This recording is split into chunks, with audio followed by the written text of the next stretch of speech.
자, 입문과정 건축법 세 번째 시간이고요. 자, 우리는 앞 시간에 건축법 적용 행위, 건축 행위, 그리고 건축 행위에 대해서 신축, 정축, 개축, 재축, 이전에 대해서 이제 학습을 했고요. 자, 이번 시간은 건축법 적용 행위 두 번째 이야기입니다. 대수선하고 그리고 용도 변경 행위를 학습할 수 있도록 준비를 하겠습니다. 자, 대수선. 첫 시간에 이제 잠깐 용어 설명 드렸었잖아요. 건축물을 일반적으로 수선합니다. 뭐 창문을 이제 유리가 깨져서 창문을 교체했다. 이런 것은 뭐 건축법 적용을 해서 허가를 받아라, 신고해라 이렇게 규제하지 않아요. 건축주가 임의로 할 수 있죠. 그죠? 페인트 칠도 뭐 임의로 할 수 있고 내 건물이니까. 근데 수선하는데 크게 하는 거예요.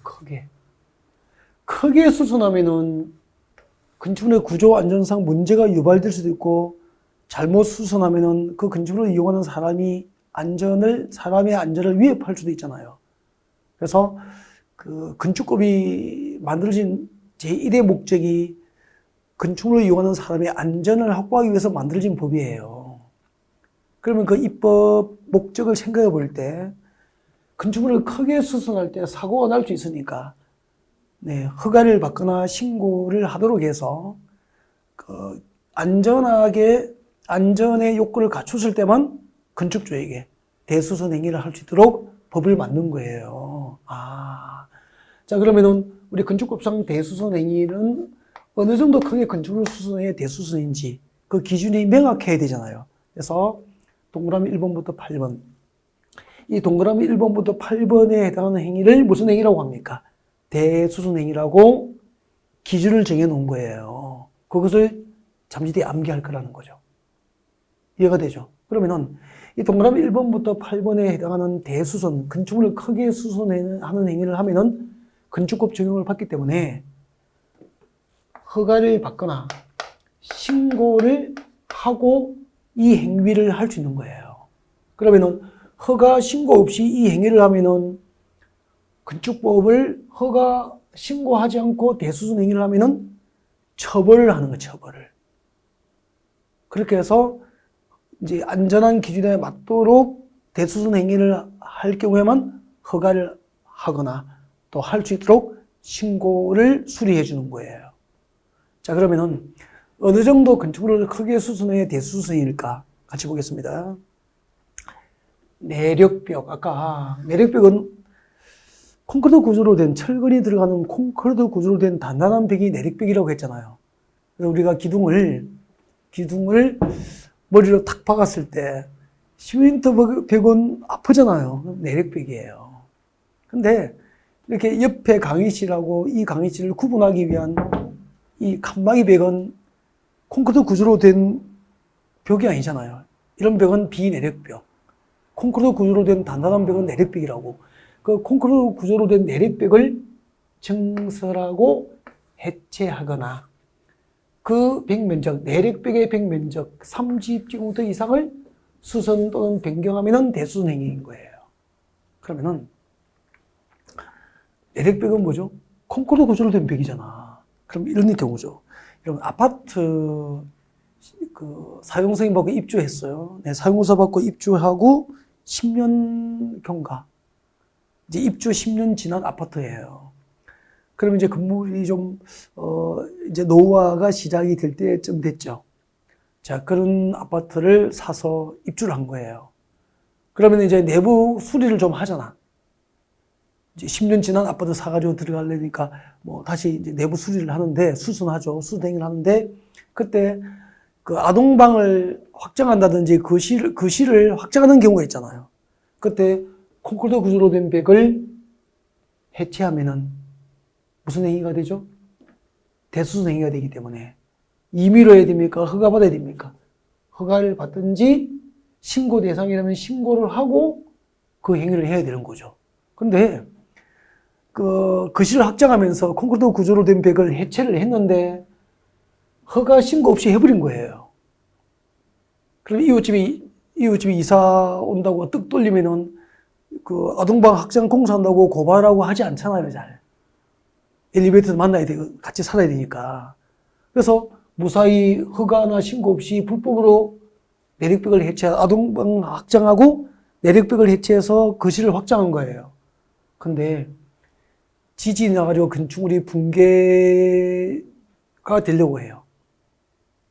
그러면 이제 수사를 하겠죠. 붕괴 원인을. 지진만 원인인지 부실공사가 원인인지 그죠? 불법 행위가 이루어졌는지 거실을 하겠죠. 이 정도의 규모의 지진으로 이 건물이 무너질 수가 없잖아. 그래서 하긴 했는데 내력벽 해체 흔적이 있는데 구청에 허가나 신고 서류가 없는 거야. 그러면 허가 신고 없이 내력벽 해체가 있었죠.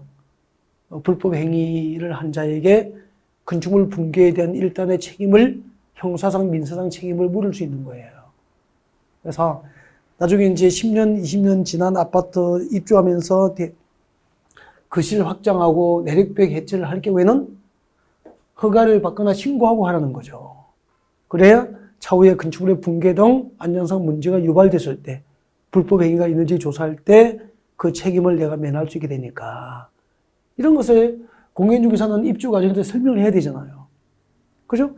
이 아파트는 사용승인 받고 즉 사용검사 받고 중공사 받고 15년 경과된 아파트인데 일부 수선을 하고 들어가실 겁니까? 물어보시고 네, 이렇게 거실 확장까지 내력벽 해체가 수반된다면은 이런 행위는 구청에 허가를 받거나 신고하고 하셔야 됩니다라고 중개 대상으로 확인 설명을 하셔야 된다는 걸 실무에서. 그래서 배우는 거예요. 아, 내력벽, 콘크리트 구조로 된 벽을 정설 해체하면 대수선이고 또 그 벽 면적 30제곱미터 이상을 수선 변경한 행위로 대수선이고. 그럼 봐요. A이거나 B이다. 여기서 문장이 끝난 거잖아. 그러면 내력벽을 정설 해체하면 무조건 대수선이에요. 그리고 그 내력벽의 벽 면적을 30제곱미터 이상 수선 변경한 행위도 대수선이죠. 그러면은 수선 변경만 얼마 이상? 30제곱미터 이상, 30제곱미터 이상을 수선 변경해 대수선이고 정설 해체는 뒤에 30하고 관계가 없잖아요. 시험 문제 이렇게 나왔단 말이야. 내력벽의 벽면적, 내력벽의 벽면적 10제곱미터를 해체하면 대수선이다. 오 믿겠습니까? 오잖아요. 정설하고 해체는 뒤에 30제곱미터가 아무 상관없는 거야. 내력벽을 정설 해체하면 대수선이다. 여기서 문장이 끝난 거예요. 근데 자꾸 수험생들은 숫자만 외우다 보니까 30만 기억하는 거야, 30만. 그렇게 해서 내력벽의 벽면적 10제곱미터 해체는 대수선이다를 X라고 하는 거예요. 그래서 틀리는 거예요.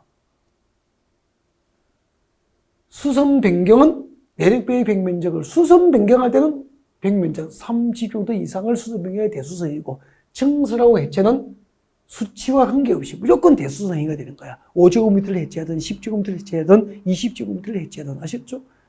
그래서 이런 것이 실수하지 않아야 된다는 거죠. 원리가 똑같다고. 기둥을 정설 또는 해체하면 대수선이죠. 개수하고 상관없어. 한 개를 해체하든 두 개를 해체하든 세 개를 해체하든 정설 해체하면 대수선이에요. 근데 기둥을 3개 이상 수선 또는 변경해도 되는 거. 수선 변경은 몇 개 이상? 3개 이상. 그럼 시험에서 기둥을 2개 수선하면 대수선이다. 오 믿겠습니까? X. 수선은 몇 개 이상? 3개 이상. 근데 기둥을 1개 해체하면 대수선이다. 오 믿겠습니까? 5가 되는 거라고. 이런 부분만 조심하면은 설명 다 드린 거예요, 이제. 그 다음에 보. 아까 보가 뭔지 배웠죠? 기둥, 건축물의 기둥 상단을 이렇게 양쪽 상단을 이어주는 거. 이것이 뭐죠? 보. 보를 증설하고 해체하면 대수선이야. 증설 해체하거나 아니면은 보를 3개 이상 수선하고 변경하선 대수선. 그래서 수선 변경은 전부 몇 개 이상? 3개 이상. 30제곱미터 이상.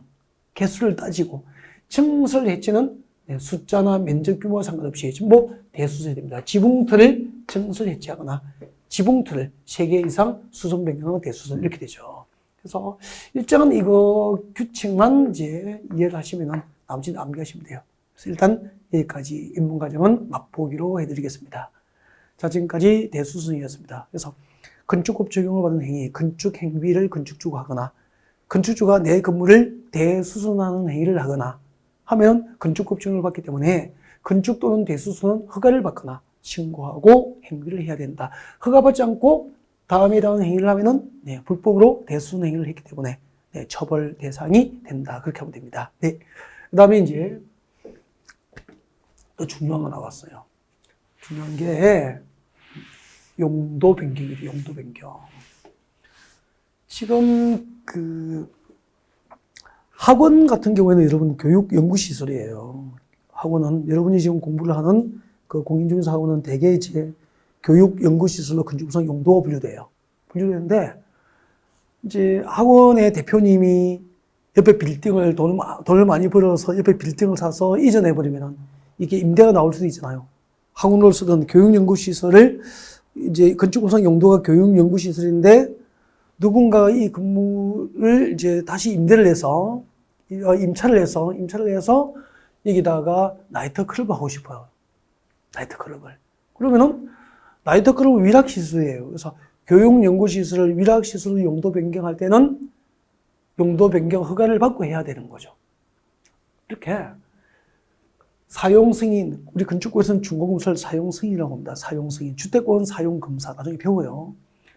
아무튼 건축법상 사용승인 받은 용도를 건축물의 용도를 변경할 때는 건축주가 내 건물이지만 마음대로 못해요. 건축법 증인을 받기 때문에 용도 변경을 하는 방법은 세 가지가 있습니다. 허가를 받고 내 건축물의 용도를 변경하거나 허가를 받고 하거나 아니면 용도 변경을 신고하거나 다시 설명할 거예요. 어떤 경우에는 용도 변경 허가를 받고 어떤 경우에는 용도 변경 신고를 하는지 다시 설명할 거예요. 그 다음에 또 건축물의 용도 변경 방법 세 가지가 있습니다. 건축물 대장. 구청에 가면은, 네, 시군구, 시청, 군청, 구청에 가면은 건축물 대장이 있습니다. 건축물 대장 기재사항, 건축물 대장 기재사항 변경, 기재사항 변경 신청을 하고, 네, 용도 변경 할 수 있죠. 그래서 건축상 건축물의 용도를 변경하는 방법 모두 몇 가지가 있죠? 세 가지. 용도 변경 허가를 받거나 용도 변경을 신고하거나 그리고 건축물 대장 기재사항 변경 신청을 통해서 용도 변경하는 방법이 있다. 그리고 어떤 경우는 허가받고 어떤 경우는 신고하고 어떤 경우에는 기재사항 변경 신청을 해야 될까? 잠시 뒤에 설명하겠습니다. 잠시 기다려 주시면 되는 거죠. 그러면은 일단 용도 변경은 건축법 적용을 받은 행위다 됐고, 여러분 땅의 종류가 몇 가지죠?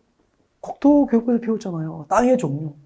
땅은 용도별로. 우리나라 국토정보를 대상으로 도시지역 배웠죠. 도시지역이 있고, 도시 주변에 무엇이 있죠? 관리지역. 국토의 계획 및 이용에 관한 법률에서 배웠죠. 관리지역. 그리고 밑에 농림지역과 자연환경 보전지역이 있잖아요. 도시적, 관리적, 농림적, 자연환경 보전지역이 있는데 이 중에서 대통령령으로 세분되는 게 두 개가 있었죠. 대통령령으로 세분되는 게 도시지역하고 관리지역이 있잖아요. 도시지역은 주거지역, 상업지역, 공업지역, 녹지지역, 주상공독으로 세분되고 이 주상공독이 다시 세분되면 도시지역 안에 16개의 용도지역이 있을 거예요. 관리지역이 세분되면 보전관리, 생산관리, 계획관리 3개, 농림적 자연환경 보전을 위해서 도시적 밖에 5개 해서 우리나라 국토 전부를 대상으로 도시적 안에 16개, 도시적 외의 지역에 5개 그렇게 해서 우리나라 국토 전부를 대상으로 지정되는 용도별 땅의 종류는 몇 개가 되는 거죠? 21개가 되는 거죠. 땅은, 토지는 용도별로 21개의 용도로 땅의 쓰임새가 구분되어 있는 거예요. 이런 용도 지역을 새로 지정하거나 지정된 용도 지역을 변경할 때는 도시군 기본계획입니까? 도시군 관리계획입니까? 네, 도시군 계획 중에서 도시군 관리계획으로 정책을 입안을 해서 정책을 결정합니다. 라고 배우신 거죠. 아, 그렇구나. 네. 그 다음에 건축물이죠, 이제. 그래서 국토계획법상 땅의 종류는 용도별로 21개가 있고요. 건축물의 종류는 용도별로, 건축물을 용도별로 단독주택, 공동주택, 제1종 근린생활시설, 제2종 근린생활시설, 문화묘 집회시설 이렇게 쭉 나가서 야영장시설까지 건축물의 종류는 용도별로 몇 개가 있다? 29개가 있는 29개. 건축물의 종류를 용도별로 구분해서 정한 게 뭐죠? 용도 분류. 건축물의 종류를 용도별로 구분하여 나눈 것을 뭐라고 하죠? 용도 분류. 몇 개가 있죠? 29개의 용도로 분류되고 있다 이 말이에요. 건축물의 종류를 유사한 구조, 이용 목적, 형태별로 묶어서 분류한 것을 용도 분류라고 합니다. 쉽게 얘기해서 건축물의 종류를 용도별로 구분하여 정한 게 용도 분류고 몇 개? 29개의 용도로 분류되고 있습니다. 그 29개의 용도별 건축물의 종류는 잠시 뒤에 볼 거예요. 이런 것도 입문 과정이 아니면은 이런 여유를 가지고 그 건축물의 용도별 건축물의 종류를 여러분에게 소개할 기회가 많잖아요. 그러면은 29개의 용도 분류된 것을 건축물의 종류를 용도별로 29가지로 분류하고 그 29가지 용도 분류된 그 중에서 위험한 정도가 유사한 것끼리 묶어주면은 시설군 분류라고 하는 시설군. 다시. 건축물의 종류는 용도별로 몇 가지가 있죠? 29개.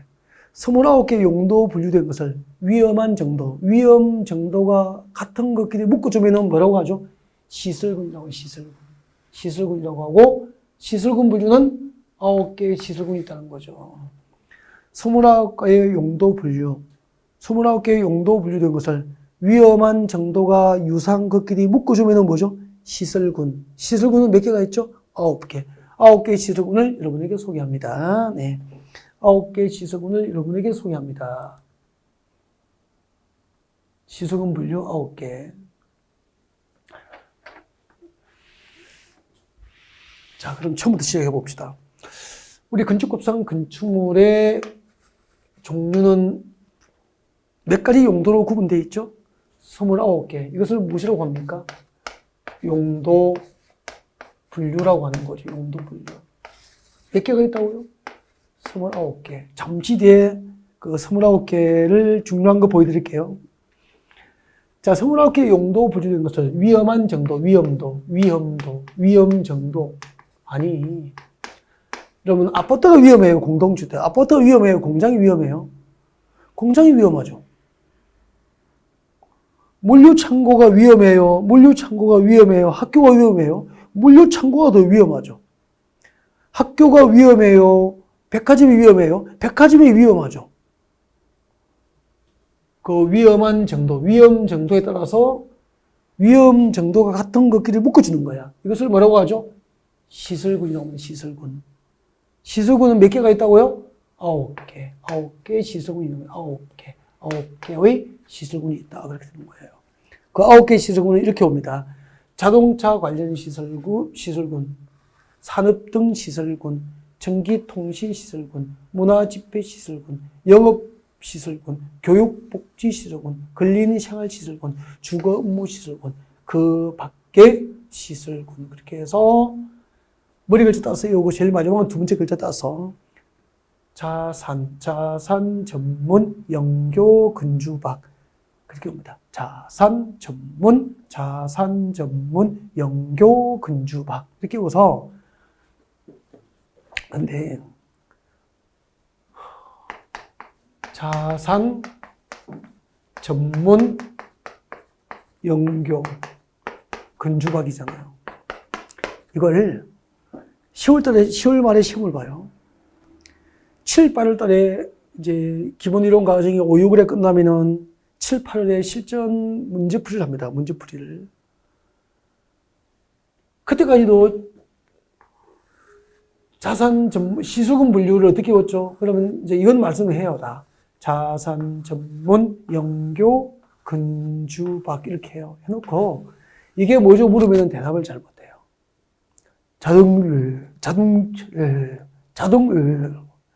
자동차 관련 시설군, 산업 등 시설군, 전기통신시설군, 문화집회시설군, 영업시설군, 교육복지시설군, 근린생활시설군, 주거업무시설군, 그 밖의 시설군 이렇게 또박또박 연습을 진짜 안 해요.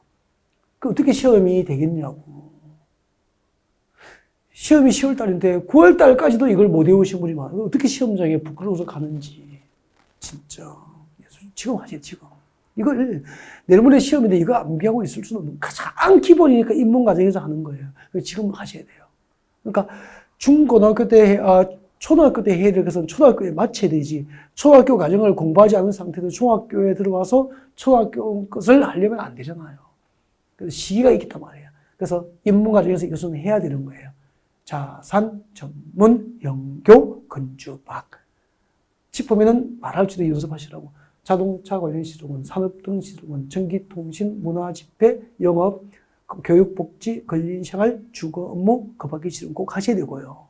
그 다음에 9개 시술군 분류를 하는 기준이 뭐죠? 위험 정도가 같은 크기로 묶은 거라니까. 그래서 이 시술군 분류에서 상위 시술군으로 올라가면 올라갈수록,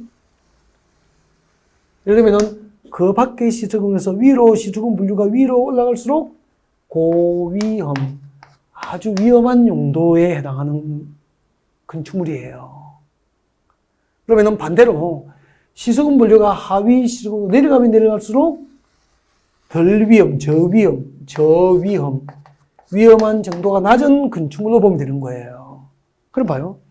단독주택, 공동주택은 9개 시술군 분류에서 8번째 밑에 있으니까 하위군이니까 상당히 안전한 건물이고, 자동차 관련 시설 용도에 해당하는 건물은 상당히 위험하다는 거잖아요. 그럼 정비공장 같은 건 여기에 해당되는 거야. 정비공장. 정비공장은 얼마나 위험해요.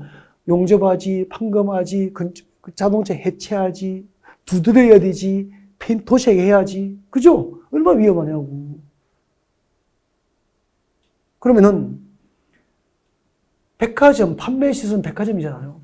백화점으로 허가를 받아서 중공사 받고 입주해서 장사하다가 백화점 용도로 판매 시설로 허가받아 놓고 나중에 자동차 관련 시설로 바꾸려면은 더 위험한 용도로 용도가 변경되잖아. 그럼 사람이 다칠 확률이 높아지죠. 그래서 함부로 용도 변경을 못하도록 용도 변경을 허가받게 만든 거예요. 그래서 9개 시술군 분류에서 위험한 용도로 용도 변경할 때는 용도 변경을 허가받는 거예요. 반대로 창고 시설이었어. 요즘에는 창고가 물건을 그냥 쌓아두는 것이 아니고 물류창고는 컨베이어 시스템이 돼서 컨베이어 시스템 돌아가고 있죠. 그 다음에 카고 트럭 들어와서, 그죠? 상품을 내리죠. 지게차가 옮기죠. 크레인으로 큰 물건은 나르죠. 공중에서, 밑에서 얼마나 위험하다고. 그래서 창고 시설은 옛날에 고구마 넣어놓고 가만히 두는 그런 시설이 아니기 때문에 현대는 상당히 위험한 시설로 분류하게 된 거예요. 근데 창고 시설을 다시 판매 시설 용도 변경하면 시설군 분류가 내려가잖아요.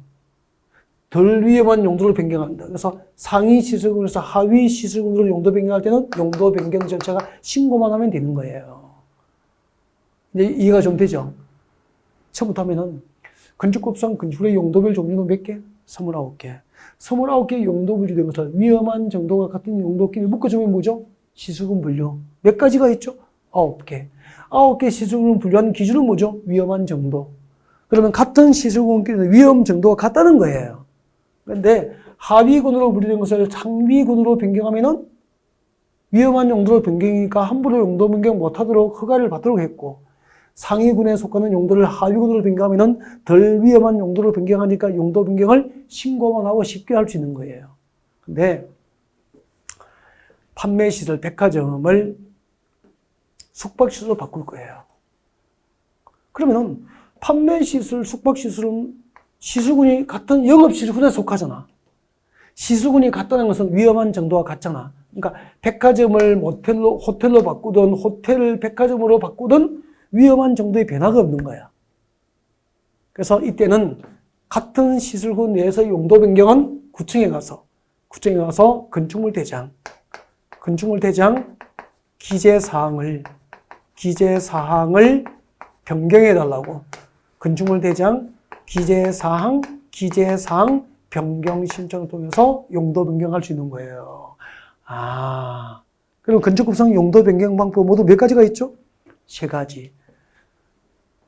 내가 빌딩주인데 내가 가지고 있는 이 빌딩의 용도를 변경할 때는 시수금 분리해서 상위군으로 변경할 경우에는 허가를 받고 용도 변경하고, 시수금 분리해서 하위군으로 용도 변경할 때는 신고하고 하고, 그리고 같은 시술군 내에서 상호간의 용도 변경은 구청에 가서 건축물 대장 기재사항 변경 신청을 통해서 용도 변경할 수 있다 이 말이에요. 예를 들면 지금 현재 백화점이 판매 시설이잖아. 그러면 건축법상 용도는 판매 시설로 건축물 대장에 기재가 되어 있어요. 기재가. 그죠?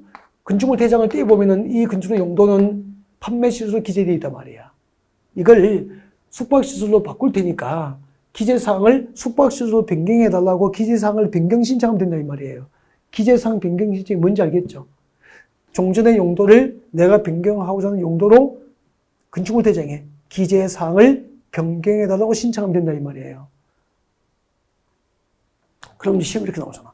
판매시설을 숙박시설로 용도 변경할 때는 같은 시설군 내에서 용도 변경이니까 건축물 대장 기재사항 변경 신청만 하면 되잖아요. 근데 시험 문제는 판매시설을 숙박시설로 용도 변경할 경우에는 용도 변경에 관하여 허가를 받아야 한다. 옮기겠습니까? X. 이럴 때는 문제가 그렇게 나온다 이 말이에요. 이해가 됐죠? 이게 전체를 체계적으로 알고 있어야 되는 거야. 건축법상 건축의 용도 분류는 건축의 종류를 용도별로 29개로 분류한다. 29개의 용도 분류된 것을 위험한 정도와 같은 용도끼리 묶어주면 무엇이라고 그러죠? 시술군. 시술군은 몇 개가 있죠? 9개 시술군. 9개 시술군. 어떻게 오죠? 자산, 정문, 영교, 건축학. 상위군으로 변경하면은 용도 변경을 허가받고, 하위 시술군으로 용도 변경하면은 신고. 같은 시술군 내에서 용도 변경은 건축물 대장, 기재사항 변경 신청하고 건축의 용도를 변경할 수 있다. 그러면은 이 세 가지 절차를 거치지 않고 건축의 용도를 마음대로 변경하면은 불법 행위가 되고, 건축을 위반한 불법 행위는 처벌을 받게 되는 거예요. 이제 용도 변경 원리를 여러분에게 말씀드린 거예요. 네. 근데 그럼 이걸 이제 외워야 상위군으로 변경은 허가받고 하위군으로 변경은 신고하고, 같은 시군은 그죠? 건축물 대장 기재사항 변경 신청을 통해서 용도 변경할 수 있다고 문제를 답을 찾아갈 수 있잖아요. 근데 시험에 잘 나오는 게 정해져 있다고. 이런 것들. 그죠? 이런 것들. 이런 거 몇 개 정도 외우시면 돼요. 걸린 시간을 치르고 있는 거. 이런 거 외워두시면 돼요. 그리고 이거 외우기 싫으면은 상식으로 하면 돼, 상식으로. 더 위험한 용도를 변경은 허가. 덜 위험한 용도를 변경은 신고. 상식적으로 어느 쪽이 더 위험한 용도인지 구별이 안 되면은 위험한 정도가 같겠지 뭐. 기재사항 변경 신청을 통하여 용도 변경할 수 있다라고 해도 거의 맞다고. 아셨죠? 네. 그래서 어떻게 보면 암기사항 같지만 이해사항이 맞잖아요. 여러분, 지난해 2022년도 아직까지는 지난해가 아니죠. 인문과정 촬영하고 있을 때는 2022년인데, 2022년도 공인중개사 시험에서 2차 가보면 부동산 공급이 평소에도 그랬지만 합격을 좌우했는데 상당히 어렵게 나왔죠. 요즘에는 단기간에 짧게 쉽게 공부해서 합격할 수 있는 시험이 아니라는 걸 시험을 한번 보시면 뼈저리게 느끼게 돼요. 네, 그런 분들은 좌우가시면 돼요. 상당히 좀 이해나 원리를 많이 설명을 하기 때문에 이해를 반복해서 익숙하게 만드는 과정이지, 단순히 외우는 방법, 재미있게 외우는 방법을 쇼하듯이 가르치지 않는다는 거죠.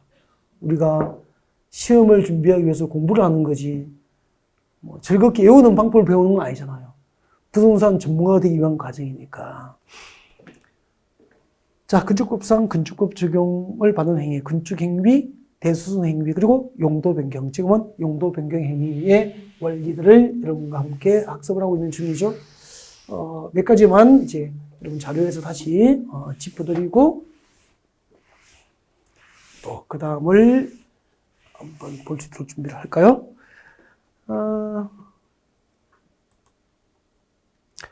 용도 변경 방법 다 설명드렸잖아요. 건축법상 건축물의 용도 변경하는 방법 여기 보십시오.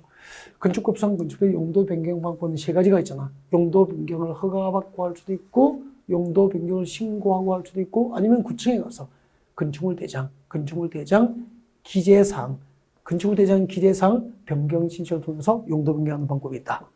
다 배웠잖아요. 자, 용도별 시수군 분류에서 상위군으로 변경하면 위험한 용도로 변경하는 거잖아. 용도 변경은 허가를 받아야 되잖아.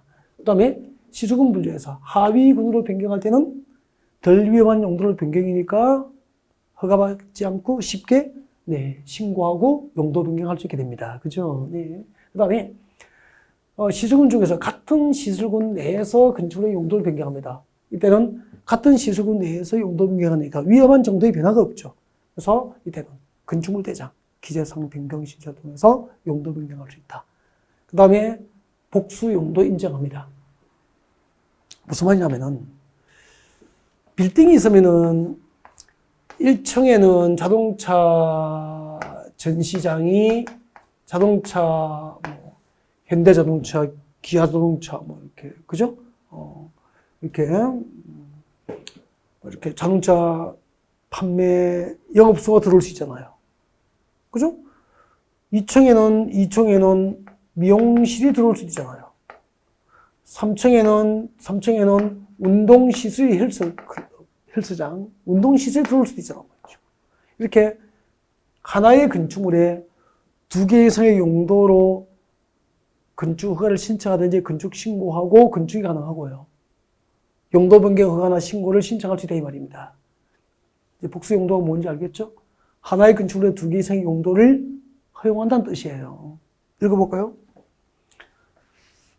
복수 용도로 건축허가 신청 등 건축주는 건축의 용도를 복수로 하여서 하나의 건축물에 2개 이상의 용도로 하여서 건축허가, 건축신고 그리고 용도 변경 허가나 용도 변경 신고 건축물 대장 기재 내용 변경 신청은 법상 가능하다. 이해가 되죠? 그 다음에 허가구조는 복수의 용도가 건축법과 또 관계 분명히 정한 건축 기준과 입지 기준 등에 모두 적합한 경우에 한정하여 다음의 국토교통운행위 정한바에 따라서 복수 용도를 허용을 허가구조는 할 수 있습니다. 복수 용도로 건축허가 신청이나 건축 신고 또 용도 변경 허가나 용도 변경 신고 등이 가능하고 그 다음에 허가구조는 일정 기준에 맞는 경우 복수 용도를 허용할 수 있다. 그런 뜻입니다. 네. 자, 그 다음에 이제, 이거, 아까 우리 그 건축부상 건축의 용도별 종류가 몇 가지였죠? 29개. 그 29개 용도별 건축의 종류예요. 그래서 우리 건축부상 건축의 용도 부지는 단독주택 용도가 있습니다. 단독주택 용도가 있고, 그 다음에 이제, 단독주택에는 단독주택, 그 다음에 다중주택, 다가구주택, 단독, 다중, 다가구, 그리고 공간은 단독주택이에요. 그래서 단독주택의 종류, 다중주택, 다중주택,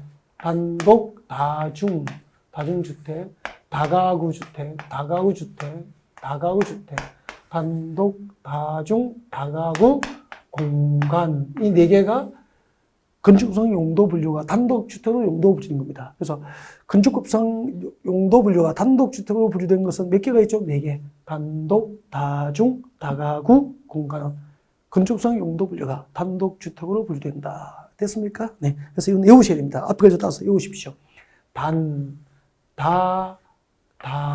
공. 건축구상 단독주택 종류. 단다다공, 단독,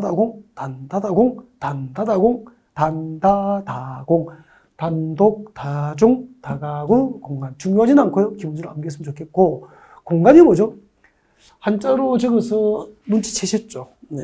공간은, 예를 들면은, 이 외국 공간을 뭐예요? 외국 공간.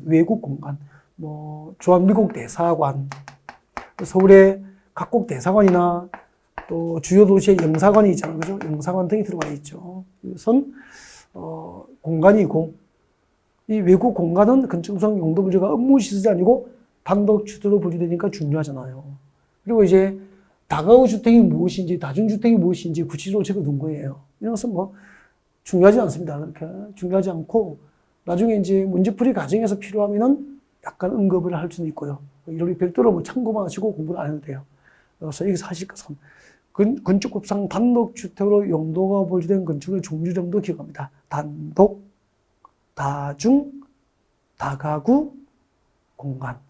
건축상 용도 분류가 단독주택입니다. 그 다음에 공동주택입니다. 공동주택. 자, 건축상 공동주택에는 아연, 아파트, 연립주택, 아파트, 연립주택, 그 다음에 아연, 아파트, 연립, 다세대, 기숙사. 그래서 공동주택은 아연, 단독주택은 단다다공. 아연다기가 뭐죠? 아파트, 연립, 다세대, 기숙사는 건축상 용도 분류가 공동주택으로 분류됩니다. 이거 알고 있어야 되고요. 그런데 이제 기숙사는 건축법상 용도 분류는 공동주택으로 용도 분류되지만 나중에 다음 주에 주택법에 가면은 기숙사는 준주택이고요.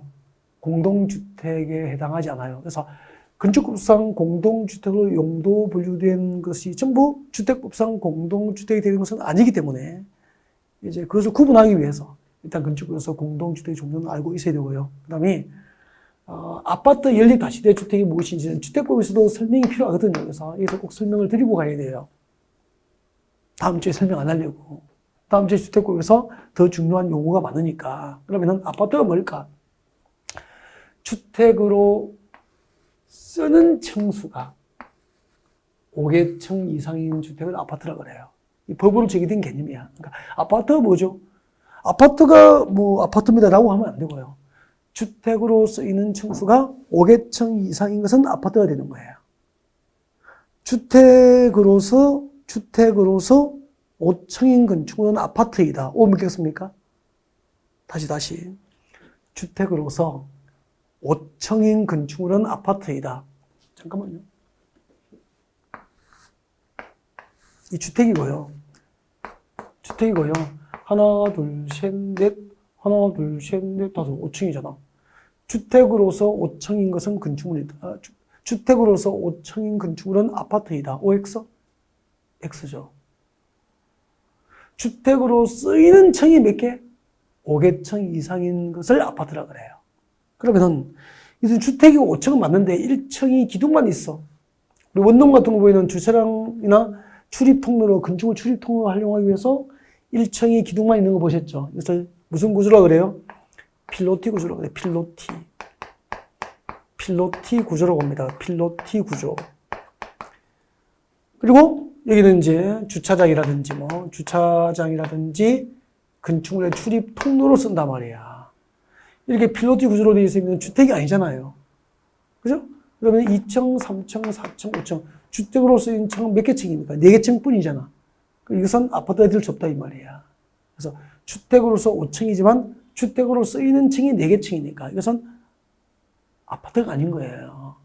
그래서 아파트는 주택으로서 5층인 건축은 아파트이다. 그럼 틀려요. 주택으로 쓰는 층, 쓰이고 있는 층수가 몇 개? 5개층 이상의 아파트가 됩니다. 꼭 기억할 것. 그 다음에 연립주택은 주택으로 쓰는 한 개동의 바닥면적 합계가 660제곱미터를 초과합니다.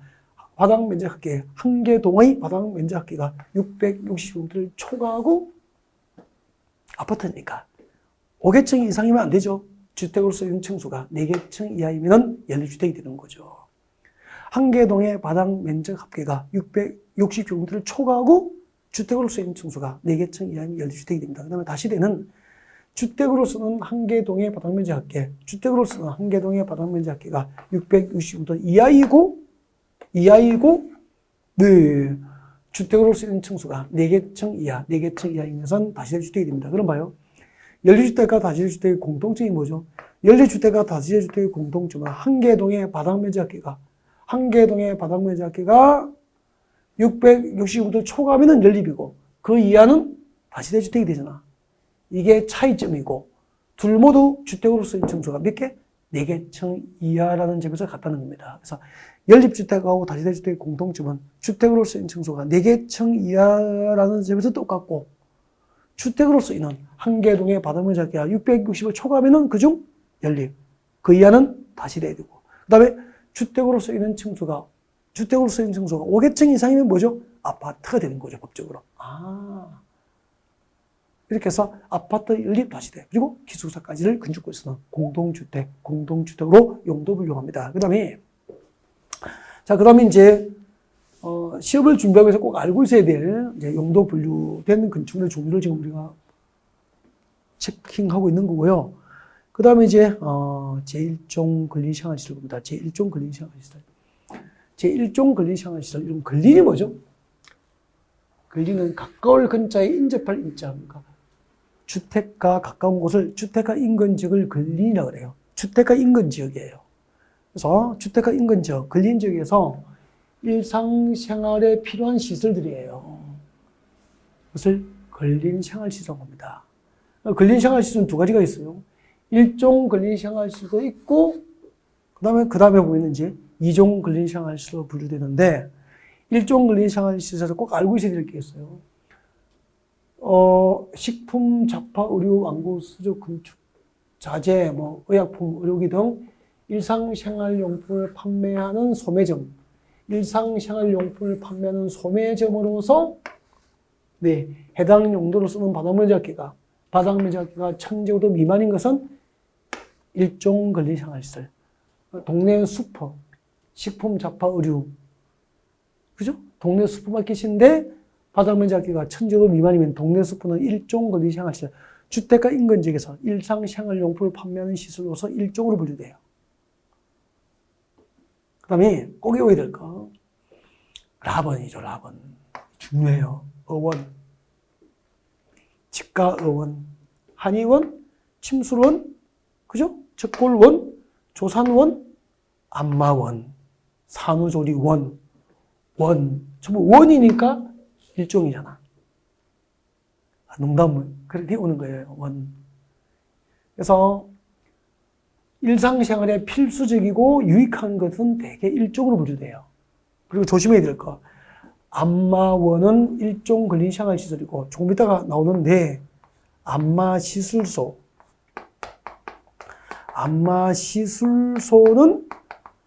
2종 근린생활시설이에요.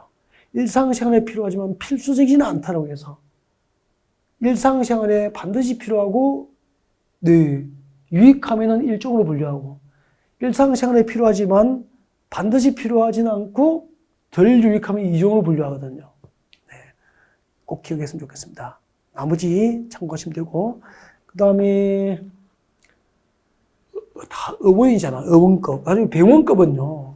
어원, 직가의원, 한의원, 침술원, 적골원 이런 것은 건축상 용도 분류가 의료시설이 아니에요. 의료시설 용도가 아니고 제1종 근린생활시설로 분류되니까 중요하다 이 말입니다. 이것을 의료시설이라고 하면 다 틀려버려요. 알겠죠? 그래서 중요하다고. 그 다음에 쭉 보시고 자본에 해야 돼. 자본에 보시면은 금융업소 사무소, 부동산 중개 사무소 얘기 있잖아요. 우리는 시험에 나오지 않더라도 상식으로 알고 있어야 되지. 부동산 중개 사무소로서 바닥면적합계가 30제곱미터 미만인 것은 일종 근린생활시설입니다. 부동산 중개 사무소 중에서 바닥면적합계가 30제곱미터 미만이면은 일종 근린생활시설. 30제곱미터 이상부터 50제곱미터 미만까지는 2종 근린생활시설이 되는 거예요. 알고 있어야 됩니다. 자, 2종 봅시다. 2종 근린생활시설 보겠습니다. 2종 근린생활시설 분류된 거. 2종 근린생활시설. 2종 근린생활시설 좀 중요한 거. 쭉 보시고. 중요한 거.